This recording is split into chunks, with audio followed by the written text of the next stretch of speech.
প্রিয় প্রণয়িনী সিজন 2 লিখেছেন নাবিলা সৈয়দ। পর্ব ৬৮। আমিরার দু ভাই নাসির মঞ্জিলের সোফার উপর বসে আছে। বসে বসে দেখছে বাড়ির কারুকার্য। কালো কারুকার্যে সোনালি আভা ফুটানো। রান্নাঘরে দুজন মহিলাকে ছুটতে দেখা যাচ্ছে। বয়স্ক জনের পরনে সুতি কাপড়ের কামিজ, আর মেয়েটার গায়ে শাড়ি শালীনভাবে পরেছে। লম্বা আঁচল পেঁচানো কাঁধ পর্যন্ত। বেনি করে রাখা চুলগুলো ঝুলছে কোমরের কাছে। সেদিক থেকে চোখ সরিয়ে সামনে তাকাতে আহসান দেখল বয়স্ক এক লোক লাঠিতে ভর দিয়ে এসে বসেছেন তাদের সম্মুখে। বাসায় পরার সাধারণ স্যান্টোগেঞ্জি আর লুঙ্গি। গা থেকে মিষ্টি সুবাস বের হচ্ছে। বসেই শুধালেন, কেমন আছেন? আমিরার বড় ভাই আহসান উত্তর দিলেন, জি ভালো আছি, আপনারা কেমন আছেন? নাসির সাহেব ভালো আছেন বলতেই সেখানে এসে হাজির হলো নুসরাত। চুলগুলো বাঁধা ছিল কাকের বাসার মতো মাথার উপর। মেসি চুলের মধ্যে চশমা আটা, এক চোখ খোলা এক চোখ বন্ধ, গায়ের টি শার্টে হাজারটা ভাঁজ, ট্রাউজারের এক পা কিছুটা উপরে আর আরেক পা মেঝেতে গড়াগড়ি খাচ্ছে। সেদিকে তার ধ্যান নেই। নাজমিন বেগমকে ডাকল, আম্মা। জবাব আসলো না, তবুও নিজের কথা বলল, এক কাপ কফি দাও, না হয় কিছু খেতে দাও, খিদে লেগেছে। কথা শেষ করে সামনে তাকাতেই চোকাচোকি হলো আমিরার বড় ভাই আহসান আর ছোট ভাই হাসানের সাথে। বিব্রত হওয়ার কথা থাকলেও বিব্রত হলো না, স্বাভাবিকভাবেই চোখ সরিয়ে নিল। ভাবলেও কথা বাড়াবে না, কিন্তু নাসির সাহেবই তাকে ডেকে এনে বসিয়ে দিলেন পাশে। এরপর ইরহামকেও ডেকে এনে বসালেন। তারা দুজনেই বিরক্ত মুখে বসে রইল আহসান আর হাসানের সামনে। হাসান বৃথা হাসার প্রচেষ্টা করল, বলল, কেমন আছেন আপনারা? নুসরাতকে উত্তর দিতে না দেখে ইরহামই উত্তর দিল, আলহামদুলিল্লাহ ভালো। এরপর আর কথা বাড়ালো না তার দুজন। আহসান ব্যস্ত হলো নাসির সাহেবের সাথে। কথার এক পর্যায়ে জিজ্ঞেস করলো সে, আমিরা কোথায়? তাকে কেন দেখছি না? নাসির সাহেবের কণ্ঠে বিস্ময়। ও মা, ও তো ওই বাড়িতে। হাসান জিজ্ঞেস করলো, কোন বাড়িতে? নুসরাত উত্তর দিল, সৈয়দ বাড়িতে। দুজনে মাথা দোলালো। উঠে দাঁড়াতে যাবে বিদায় নিয়ে তার পূর্বেই নাজমিন বেগম বললেন, আরে আরে যাচ্ছ কোথায়? নাস্তা করে যাও। তারা মানা করে দিতে চাইলেও তাদের বসানো হলো ডাইনিংয়ে। ভদ্রতার খাতিরে ইরহামকেও বসতে হলো। সৌরভীকে খাবার সার্ভ করতে দেখে আহসান শুধালেন, উনি কে? চিনতে পারলাম না তো। নাজমিন বেগমই উত্তর দিলেন, আমার পুত্রবধূ। অবাক নয়নে কিছুক্ষণ তাকিয়ে থাকলেন তারা। নুসরাত সৌরভীকে উদ্দেশ্য করে বলল, তুই বস, আমি সার্ভ করছি। আহসান কিছু একটা জানার ভঙ্গি করে আবারও জিজ্ঞাসা করল, সুন্দর দেখতে একজন মেয়ে ছিলেন আপনাদের বাড়িতে, উনি কোথায়? দেখছি না যে। ইরহাম বলল, আমাদের বাড়ির সব মেয়ে সুন্দর, আপনি কার কথা বলছেন? গোলগাল দেখতে মুখ ছিল। বিয়ের দিন দেখা হয়েছিল ওনার সাথে। ওনার ধাঁচের চেহারা, রং ফর্সা ছিল। কথা শেষ করলো নুসরাতের দিকে ইশারা করে। ইরহাম মাথা দোলালো, বলল, ও, ইসরাত আপুর কথা বলছেন? মাথা দোলালো সে। নাজমিন বেগমই বললেন, ও তো ফ্রান্সে। আহসান খাবার মুখে তুলে কপালে ভাঁজ ফেলল, বলল, পড়াশোনা করার জন্য? নাসির সাহেব বললেন, পড়াশোনা করতে যাবে কেন? ওর তো পড়া কমপ্লিট, ওর হাজব্যান্ডের কাছে, ওরা ফ্রান্সে থাকে। আহসানের চোখ কোটর ছেড়ে বেরিয়ে আসবে এমন হলো, বলল, ওনার বিয়ে হয়ে গেছে? বিয়ে হবে না? আশ্চর্য, ওর বয়স এখন ২৭। হাঁ করে তাকিয়ে মাথা দোলালো আহসান। নুসরাত বলল, হাঁ বন্ধ করুন। চুপচাপ মুখ বন্ধ করে নিল সে। এবার নুসরাতের দিকে তাকিয়ে বলল, এখন বলবেন না ওনারও বিয়ে হয়ে গেছে? নুসরাত আহসানের সেই কথার উত্তর দিল রয়ে শোয়ে, বলার কিছুই নেই, আমার বিয়ে হয়ে গেছে। কিছু মনে করবেন না, দাওয়াত দিতে ভুলে গেছি। আমিরাও মনে করেনি আপনাদের কথা। আহসান হাসান কেসে উঠল। তাদের হতবিহ্বল মুখ চোখ দেখে পানি ঢেলে দিল ইরহাম। পরিস্থিতি স্বাভাবিক করার জন্য বলল, আহানার আমিরাকে কল দিয়েছি, ওরা আসছে এখানে। আহসান বলল, আরে আরে কল দেওয়ার প্রয়োজন নেই, আমরাই চলে যাব। তাদের কথার ভেতরই আরশ এসে এ বাড়িতে প্রবেশ করলো। তাকে দেখে নাজমিন বেগম অবাক, তাকিয়ে রইলেন হাঁ করে। বললেন, আরশ, তুমি এটা? সে হেসে এসে জড়িয়ে ধরলো একপাশ থেকে, চুমে খেলো গালে। নরম হাসির শব্দ প্রতিধ্বনিত হলো। তারপর জিজ্ঞেস করলো, আপনাকেও বলেনি আমি এসেছি? নাজমিন বেগম দুপাশে মাথা তুলালেন, বললেন, কিচ্ছুই বলেনি। আহসান কিছুক্ষণ আরশের দিকে তাকিয়ে খাবারের দিকে ধ্যান দিল। হাসান হাসলো সামান্য, জানতে চাইল, উনি কি আপনার হাজব্যান্ড? নুসরাতকে নড়তে দেখা গেল, মুখ প্যাঁচার মতো বানিয়ে রেখেছে। ইরহামে উৎসাহ নিয়ে বলল, হ্যাঁ। হাসানের ঠোঁটের কোণে কটাক্ষের হাসিও জ্বলল। গলা খাদে নামিয়ে নিজের সাথেই বিড়বিড় করছে, দেখতে কিছুটা সিভিলিংয়ের মতো মনে হয়। নুসরাতের উত্তর আসলো তার মতোই নিচু স্বরে, আমরা ভাই বোনই, তাই মুখের ধাঁচ এমন। আপনার সমস্যা? হাসান চোখানয়নে তাকিয়ে নিজের নাস্তার দিকে চোখ দিল। নাজমিন বেগম আরশকে বললেন, নাস্তা না করলে বসে যাও। আরশ মানা করলো, সে খাবে না। নাজমিন বেগম জিজ্ঞেস করলেন, আশ্চর্য, কেন খাবে না? শরীর খারাপ? তা না, পেট খারাপ করেছে। কি খেয়েছো? ওবারের পানে বুলে বুলে রাতে খেয়ে ফেলেছি, মনে ছিল না বাজার থেকে কিনে আনতে। নাজমিন বেগম ছেলেটার কথায় আশ্চর্য হতে ভুলে গেলেন, বললেন, মেডিসিন নিয়েছো? জি। নুসরাতকে দেখা গেল ভাবনাহীন। নাজমিন বেগম বললেন, তোর সামান্য চিন্তা লাগছে না? এমন গালে হাত দিয়ে বসে আছিস কেন? নুসরাত মায়ের দিকে তাকালো। চিন্তায় হাজারটা ভাঁজ পড়েছে কপালে। এত যদি চিন্তা লাগে তাহলে কোলে তুলে আল্লাহ আল্লাহ শুরু করো না কেন? তার সাথে হাউকাউ করছো কেন? তবুও মুখ বুজে রইল, চেঁচাতে ইচ্ছে করছে না। দায়সারা ভঙ্গিতে উত্তর দিল, চিন্তা লাগছে নাকি লাগছে না তা কি মুখের মধ্যে ফুটিয়ে তুলে দেখাতে হবে যে আমার চিন্তা লাগছে? পেট খারাপ হয়েছে, ঠিক হয়ে যাবে। তাছাড়া ওনার পেটটাই তো খারাপ, যাই খান না কেন পেট খারাপ হয়ে যায়। নাজমিন বেগম তবুও দায়সারা হতে পারলেন না নুসরাতের কথায়, বিরক্ত হলেন। এভাবে মুখের উপর পটর পটর করায়। তাই দূর থেকে চোখ সরিয়ে আরশকে বললেন, কিছু খাবে? দিব? নুসরাত চোখ মুখ কঠিন করলো, বলল, তোমাকে আমি কখন বলেছি আমাকে খেতে দিতে? তুমি এখন আমাকে ফেলে আরশ ভাইকে নিয়ে পড়েছ। আরশ চেয়ার টেনে বসতে বসতে বলল, তোর কি চলছে আমাকে মেজো মা কেয়ার করছে বলে? আশ্চর্য, আমার জ্বলতে যাব কেন? আমি শুধু বলছি আমাকে খাবার দিতে। আরশ হাসল, গা চালানো হাসি। নুসরাত সতর্ক করল, একদম ঠোঁট বাঁকিয়ে হাসবেন না। আরশ আরাম করে বসল, বলল, হাসলে তোর সমস্যা কি ভাই? নুসরাত মাথা দুলিয়ে বলল, অবশ্যই আমার সমস্যা আছে। আপনি গতকাল থেকে হিহি হিহি করতেই আছেন। তুইও কর হি হি হি, মানা করিনি তো আমি। আপনার মতো মেন্টাল আমি যে হুদাই হি হি হি হি করবো? এত রং লেগেছে কেন মনে? বলতে বাধ্য নই, একান্ত ব্যক্তিগত বিষয় আমার। আম্মা, তুমি আমাকে খাবার দিবে? নাজমিন বেগম বললেন, দিচ্ছি, দাঁড়া, আগে আরশকে কিছু দিয়ে নেই। আরশ ভাই তো বলল কিছু খাবে না, তারপরও কি খাওয়াবে? আরশ বলল, তোর সমস্যা কি? আমাকে কিছু যদি মেজমা খেতে দেয়, এতে তোরা তো রাগার কি আছে? নাজমিন বেগম তার সামনে হট চকলেটের কাপ রাখলেন। নুসরাত কতক্ষণ সেদিকে তাকিয়ে থেকে দরম করে চেয়ার থেকে উঠে দাঁড়ালো, বলল, আপনি তাহলে বসে বসে গেলুন, আমি যাচ্ছি। পা দাপিয়ে চলে গেল। মাকে বলতে ভুলল না, মনে রেখো সব, কি ব্যবহার করছো আমার সাথে সবাইকে দেখে নিব, আপনাকেও দেখে নিব আমি। আহসান আর হাসান খাওয়া বাদ দিয়ে তাদের দিকে তাকাচ্ছিল। নতুন মেহমানের সামনে খাবার নিয়ে কারা ঝগড়া করে? এই পরিবারের লোক কি এমন আশ্চর্য? তাদের ভাবনার ভেতর আরশ নিজেও উঠে দাঁড়ালো, নুসরাতের পিছু পিছু ছুটল। ড্যাব ড্যাব করে তাকানো দেখে নাসির সাহেব বললেন, ওতে কিছু মনে করো না, এরা এমনই করে, ভালোবাসা বেশি তো তাই ঝগড়াও বেশি হয়। নাসির মঞ্জিলের বাইরে এসে দাঁড়ালো নুসরাত। মৃদু বাতাস এসে গায়ে বাড়ি খাচ্ছে। সোসাইটির অনেক মহিলারা হাঁটাহাঁটি গল্পগুজব করছে। আকাশটা সাধারণ দিনের তুলনায় মেঘলা। নুসরাত সেদিকে তাকাতে আরশ এসে তার সামনে দাঁড়ালো, বলল, বাটপারি করছিস কেন? নুসরাত অবাক কণ্ঠে জিজ্ঞেস করল, কোথাকার বাটপারি? বাটপারি করছিস না? গতকাল রাতে তোর আমার সাথে থাকার কথা ছিল, কল ধরছিলে না কেন? কতটা কল দিয়েছি হিসাব আছে? নুসরাত দায়সারা উত্তর দিল, খেয়াল করিনি। যাই হোক, আপনি লেনদেন এখনও ক্লিয়ার করেননি, তাই আমার থেকে কিছু আশা করবেন না। আবারও লেনদেন? হ্যাঁ, এত টাকা পয়সা দিয়ে করবেন কি? একটু আমার মতো গরিবদের বিলি করুন।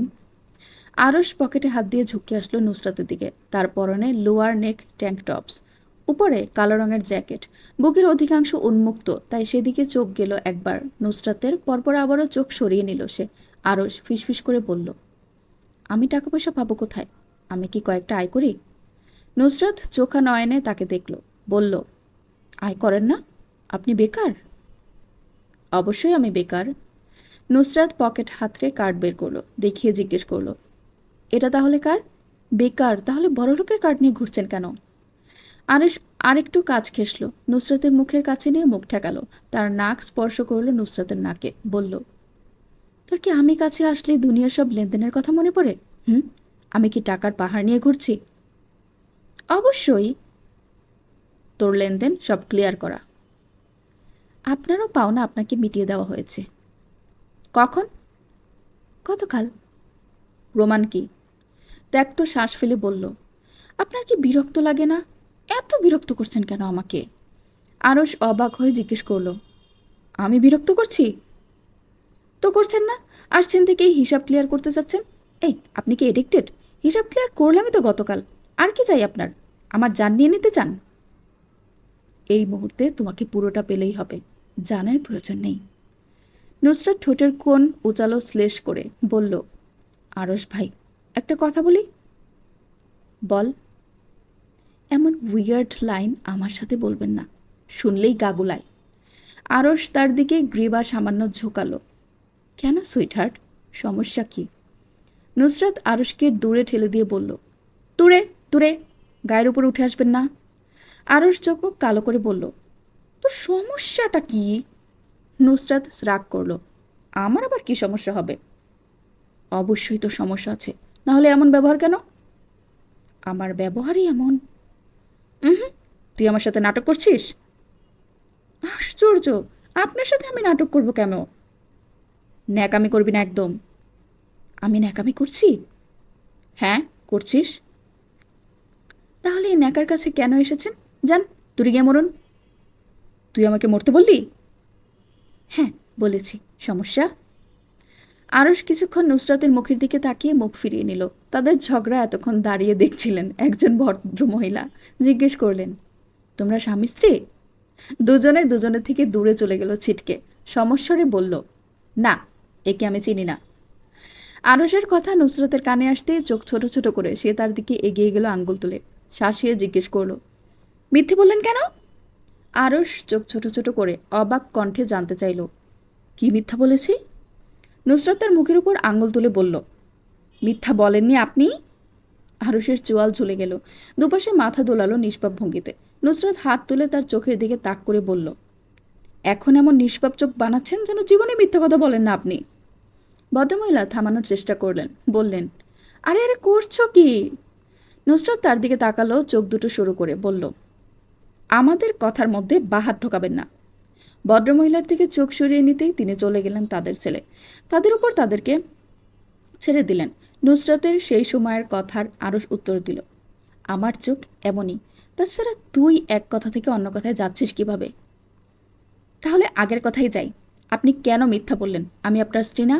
আমি আপনার স্ত্রী না? এত বড় মিথ্যা কথা! আগে তো এত মিথ্যা কথা বলতেন না। এসব মিথ্যা কথা ট্রেনিং আপনাকে কে দিচ্ছে? আরস হতবাক মুখে তাকিয়ে বলল, তুইও তো বললি আমি তো স্বামী না। নুসরাত দুপা বাড়িয়ে এক কদম সামনে আরসের সামনে এসে দাঁড়ালো। তো কি হয়েছে? আমি বলেছি বলে আপনাকেও বলতে হবে? আমার কাছে ওই সময় আর কোনো কথা মাথায় আসেনি। আরসের কথা শেষ হতে দিল না নুসরাত। ভেংচি কেটে বলল, মাথায় আসবে না কেন? হুম, আর আমরা বিবাহিত না হলে আপনি অফিসে কিস করতে পারতেন আমাকে? এতটা চুমু খেলেন, ওগুলো কি? নুসরাত দুপাশে মাথা দুলিয়ে সেগুলো যেন ফেলে দিল। বলল, যাই হোক, ওইসব বিষয় আমার কিচ্ছু যায় আসে না। পুরনো দিনের নই আমি। তাছাড়া ওইটা কোনো কিস ছিলই না। আমি মনে করি না ওইটা কিস ছিল। প্যারিসে তো মানুষ এভাবেই চুমু খেয়ে দেখা করে। তবুও আমরা তো প্যারিসে নেই, বাংলাদেশে আছি। আপনার উচিত ছিল না এতক্ষণে আমাকে মানিয়ে নেওয়া, মিথ্যা কথাটা বলার জন্য? তুই কোন কথা থেকে কোন দিকে নিয়ে যাচ্ছিস বুঝতে পারছিস? আমাকে সুযোগ দিচ্ছিস কথা বলার? মানিয়ে নিব কিভাবে? আরসের চেহারার সামনে ব্যাঙের মতো লাফিয়ে এসে দাঁড়ালো নুসরাত। কিরমির করে উঠে বলল, কোথায় নিয়ে যাচ্ছি? কোথায় নিয়ে যাচ্ছি? শুধু আপনার কৃতকর্মের কথা ফাঁস করছি। কিস করতে তো বলছি না। আপনার মতো তো মিথ্যা বলিনি যে আমি অবিবাহিত। এই তো বললি এটা কোনো কিসে ছিল না, আর তুই অবিবাহিত। আমরা স্বামী স্ত্রী না। তো সেটা ধরে আপনি বসে থাকবেন? 1 ঘন্টা আগে ওই কথা আমি বলেছি। আপনার কি কোনো কমন সেন্স নাই? মানাচ্ছেন না কেন আমাকে? তোকে কি মানাবো আমি? তোকে দেখে তো মোটেও রেগে থাকতে মনে হচ্ছে না। আরস ভাই। কি? আমি আপনাকে ডিভোর্স দিব। যে লোক ঠিকভাবে চুমু খেতে পারে না তার সাথে কোনো সম্পর্ক আমি রাখবো না। কোথা থেকে কোথা যাচ্ছিস? মাথা ঠিক আছে? এতদিন ঠিক ছিল না, এবার মস্তিষ্ক নিজের জায়গায় এসেছে। এক্ষুনি আমি যাচ্ছি সব ব্যবস্থা করতে। আরস তার হাত আঁকড়ে ধরল, ভ্রু উঁচিয়ে শুধালো, কি করতে যাচ্ছিস তুই? ডিভোর্স দিতে যাচ্ছি। আরস মাথা দোলালো উপর নিচ, দাঁতের নিচে ঠোঁট পিষে বলল, বুঝিনি, কি বলেছিস? বাংলায় শুনতে চাচ্ছেন নাকি ইংরেজি? বাংলায় বল, ইংরেজিতে বল, যে যে ভাষা জব্দ আছে সব ভাষায় বলতে শুরু কর। নুসরাত জিভ দিয়ে গাল ঠেলল, হাত ছাড়ানোর চেষ্টা করতে চাইল, পেরে উঠল না। আরস ইশারা দিচ্ছে তাকে। সে বলল, স্পষ্ট ইংরেজিতে বলছি। আপনি তো ইংরেজি জানেন তাই না, নাকি জানেন না? বল, শুনছি আমি, স্পষ্ট ইংরেজিতে। I want a divorce. হুদাই লাফাচ্ছিস নাকি সত্যি ডিভোর্স চাস? চাই। আরস হেসে ফেলল, বলল, যা মিথ্যুক। আমি মোটেও মজা করছি না, মজা হিসেবে নেবেন না, এটা একটা ইম্পর্ট্যান্ট কথা, আমাকে সিরিয়াস নিন। সিরিয়াস নিব তোকে? না নিলে নাই, আমি আপনাকে ডিভোর্স দিব। কথাটা শেষ করে মুখ ছামটা মেরে চলে যেতে নিলেই আরস তার হাত আরও শক্ত করে চেপে ধরল, কণ্ঠস্বর নামানো একদম। কি মনে হয় ডিভোর্স দিয়ে দিব তোকে? তোর ছেলে মানুষের কথায় আমি রাজি হয়ে যাব? এত কষ্ট করে পেয়েছি আবারও ছেড়ে দেওয়ার জন্য? হুম, এখন তো মৃত্যুও তোকে আমার থেকে দূর করতে পারবে না। নুসরাত কান পরিষ্কার করলো যেন সে আরসের কথাগুলো শুনছেই না, কিন্তু মনোযোগ স্থির সেদিকে। বলল, তাহলে ভয় পেয়ে থাকবেন আমাকে? না হলে রেখে চলে যাব। এবার বলুন, আমাকে মানাচ্ছেন কখন? মানাতে হবে? অবশ্যই। মিথ্যা বলেছেন আপনি। একজন স্ত্রীর সামনে দাঁড়িয়ে সদর্পে বুক ফুলিয়ে আপনি কিভাবে মিথ্যা বললেন? কিন্তু আমাদের সব মিটমাট হয়ে গেছে, এখন তো আমরা স্বামী স্ত্রী। তো কি হয়েছে, স্বামী স্ত্রী হলে মানানো যাবে না? আশ্চর্য, আপনি তো কিছুই জানেন না। আরস দীর্ঘশ্বাস ফেলে বলল, তোকে মানানোর জন্য কি করতে হবে? নুসরাত চোখ দুটো বড় বড় করে দু হাত তুলে কাঁধ ঝাঁকালো, তিরিক্ষি স্বরে বলল, সেটাও আমি বলে দিব? আশ্চর্য, এই জন্যই আমি সমবয়সী বিয়ে করতে চাইনি। কে বিয়ে দিয়েছে আমাদের? তুই নিজেই বিয়ে করেছিস, তাছাড়া তুই বলে দিলে সমস্যা কি? আরস ভাই, আরস ভাই, আপনি এত বোকা কেন? আমি যদি বলেই দেই তাহলে মানানোর প্রয়োজন কি? সমবয়সী বিয়ে করে ঠকে গেছি। আরস কপালে সামান্য ভাঁজ ফেলে জিজ্ঞেস করলো, আমরা সমবয়সী? অবশ্যই সমবয়সী না। আপনি আমার থেকে গুনে গুনে মাত্র 5-6 বছরের বড় হবেন, বেশি তো না এটা। 5-6 বছরের বড় বড় না? তুই বয়সের তফাৎ কতটুকু সেটাকে বলছিস কোনো তফাৎ নয়। শোনো নারেশ ভাই, এটা আমার কাছে তেমন বেশি না।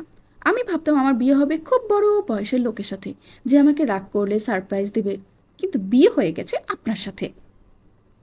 আমার সাথে বিয়ে হওয়ায় কি সমস্যা আছে? সমস্যা হবে কেন? আপনার সুন্দর একটা চেহারা আছে। শুধু সুন্দর চেহারা? যথেষ্ট লম্বাও আছেন। ভ্রুকুটি করল সে। যথেষ্ট লম্বা? হ্যাঁ, কেন সমস্যা? যথেষ্ট লম্বা মানে তুই কি বোঝাতে চাইছিস? এই ধরুন, আপনি আরেকটু লম্বা হলে আমি আপনার বুকের কাছে পড়তাম, কিন্তু আপনি আরেকটু লম্বা না হয় আমি সেখানে পড়ছি না। আপনি কি কখনো এসব খেয়াল করেন? আমার সন্দেহ হয় আপনি কখনো কি আমার মুখটা ঠিকভাবে লক্ষ্য করেছেন? আরস কিছুক্ষণ নুসরাতের মুখের দিকে তাকিয়ে রইল। এভাবে তাকানোতে নুসরাত দূরে চোখ সরিয়ে নিল। তারপরে যখন দেখলো আরস এখনও তাকিয়ে আছে, সে ধাক্কা দিল তার বুকে। বিচ্যুতি ঘটল হাসির। বলল, হয়েছে, আমি বলাতে এখন এভাবে তাকাতে হবে না। আরস তার দুহাত নিজের বুকের কাছে চেপে ধরল। তখনও চোখ স্থির সামনে, ঠোঁট দিয়ে বেরিয়ে আসলো অনাকাঙ্ক্ষিত শব্দ, তোকে সুন্দর দেখায়, আমি খেয়াল করেছি। নুসরাত হাসলো, হো হো করে হেসে ঢলে পড়ল আরসের গায়ের উপর। আমার কি এখন লজ্জা পাওয়া উচিত আরস ভাই? তুই চাইলেই পেতে পারিস। নুসরাত চোখ তুলে তাকালো, বলল, ইস, কি শখ! বললেই লজ্জা পেতে হবে? এভাবে লজ্জা লাগে না, কারণ লাগে লজ্জা পেতে। কারণ দিয়ে দিব? না থাক। থামলো কিছুক্ষণের জন্য সে। আরস তার কাঁধ চেপে ধরে হাঁটছে। আশেপাশে চোখ বুলাতে বুলাতে বলল, তুই যদি জানতে না চাস তাহলে না বললাম। আরস ভাই। হুম, কারণটা শুনি, জানতে ইচ্ছে করছে। আরস ঠোঁট টিপল, বাঁকা হাসি ভাসল ঠোঁটের কোণে। মাথা নামিয়ে আনলো নুসরাতের দিকে। সে জিজ্ঞেস করলো, গোপনীয় কিছু জেনে গেছেন? হ্যাঁ, তেমনই। কি? আরস আরেকটু ঝুঁকল। নুসরাত দাঁড়িয়ে পড়ল, কান পাতল তার দিকে, কানের কাছে ঠোঁট রেখে ফিসফিস করছে। হিন্ট দিব নাকি সব বলে দিব? বলে দিন, সাসপেন্স রাখবেন না। আরসের কণ্ঠ আরও ঝুঁকল, ইশারা করলো কিছু একটা। নুসরাত কপালে ভাঁজ ফেলল, মুখ ঘুরিয়ে আরসের দিকে তাকাতেই দুজনের নাক স্পর্শ করলো। সে শুধালো, ওইদিকে কি ইশারা করছেন? আরস আবারও ইশারা করলো। নুসরাতের হাত ধীরে ধীরে নিজের উদরে এসে আটকে গেল। তড়াক করে তাকালো আরসের দিকে। সে হাসছে, বিশ্রী হাসি। চোখ দুটো মনে হলো কোটর ছেড়ে মেয়েটার বেরিয়ে আসবে। অবাক কণ্ঠে জানতে চাইল, আপনি জানলেন কিভাবে? ভুলে গেছিস গতকালের কথা? বাদ দেন সব। লজ্জা পেয়েছিস? না, জানার কথা জেনে গেছেন, লজ্জা পাওয়ার কি? আরসের ঠোঁট বেয়ে দীর্ঘশ্বাস বেরিয়ে গেল। বলল, পাবি কি করে? সেই সিস্টেম আছে না কি না তাতেই তো সন্দেহ। আপনি আমাকে অপমান করলেন, আমাকে আবারও অপমান করেছেন। কথা শেষ করেই চেঁচিয়ে উঠল নুসরাত। বলল, যান, আর কোনো কথা নেই আপনার সাথে। আশ্চর্য, হয়েছে কি তোর? অদ্ভুত আচরণ করছিস তুই। কথা বলবেন না আমার সাথে। নুসরাত নাসির। নাম নিবেন না আমার। মিসেস আরস। ওটা দিয়েও ডাকবেন না। Sweet heart. এভাবেও না। তাহলে কিভাবে ডাকবো? যেভাবে ইচ্ছে ডাকুন, তবু আমাকে ডাকবেন না, আমি আপনাকে চিনি না। Baby girl. নুসরাত চুপ থাকলো। আরস আবারও ডাকলো, মিসেস নুসরাত নাসির। ডাকতে মানা করেছি না? ডাকলে সমস্যা কি? আগে আমাকে মানান, তারপর আপনার সাথে কথা। এবার বলবেন না কিভাবে মানাবো, বলে দেব না। ডিয়ার, বলুন কিভাবে আপনার রাগ ভাঙাতে হবে। যেভাবে ইচ্ছা ভাঙান, আমি বলবো না। বলে দিন, আপনার ইচ্ছেতে সব হবে। আমি বলে দিলে হবে কিভাবে? আশ্চর্য। আরস ভাই, আপনার গার্লফ্রেন্ড ছিল না? না। বিদেশ তাহলে এত বছর কি করেছেন? ভালো হয়েছে গার্লফ্রেন্ড ছিল না, তাই পিওর ইনটেক মাল পেয়েছি। যাই হোক, আমি বলে দিয়ে ভুলে যাব আমি আপনাকে বলেছি এটা, ওকে? আরস মাথা তোলালো, বলল, আচ্ছা। নুসরাত বলল, আপনি আমাকে ফুলের বুকে টেনে দিবেন আর আমি খুশি হয়ে যাব। আরস মাথা নাড়াতে যাবে, সে বাধা দিল, না, আমার ফুল পছন্দ না, অন্য কিছু। অন্য কিছু? হ্যাঁ, অন্য কিছু। কি? নুসরাত মুখের উপর আঙুল রেখে ভাবল, কি চাইবে খুঁজে পেল না। ঠোঁট কামড়ালো দাঁড়িয়ে দাঁড়িয়ে। অনেকক্ষণ পর বলল, না, বাদ দিন, কিছু দরকার নেই। আরস ভ্রুকুটি করল। নুসরাতের চেহারার দিকে তাকিয়ে বলল, কিছু চাই না? শিওর? হ্যাঁ। নুসরাতের হাতের আঙ্গুলের ভাঁজে নিজের হাত ঢোকালো। বলল, পাথর চাপা দিয়ে না বলতে হবে না, বলে ফেল কি চাই। একটা নেকলেস। একটা নেকলেস? ঠিক আছে, আমার পছন্দ মতো দিব। কোনো ধরনের নাকতোলা পাতোলা চলবে না। রাজি? রাজি। Deal done? Done. Okay. Okay. রাগ শেষ? শেষ। শুনলেন নাবিলা সৈয়দের লেখা প্রিয় প্রণয়িনী গল্পের সিজন 2 থেকে পর্ব 68। গল্পটি পরবর্তী পর্বগুলো শুনতে চাইলে অবশ্যই চ্যানেলটিকে সাবস্ক্রাইব করে আমার সাথেই থাকুন। ধন্যবাদ।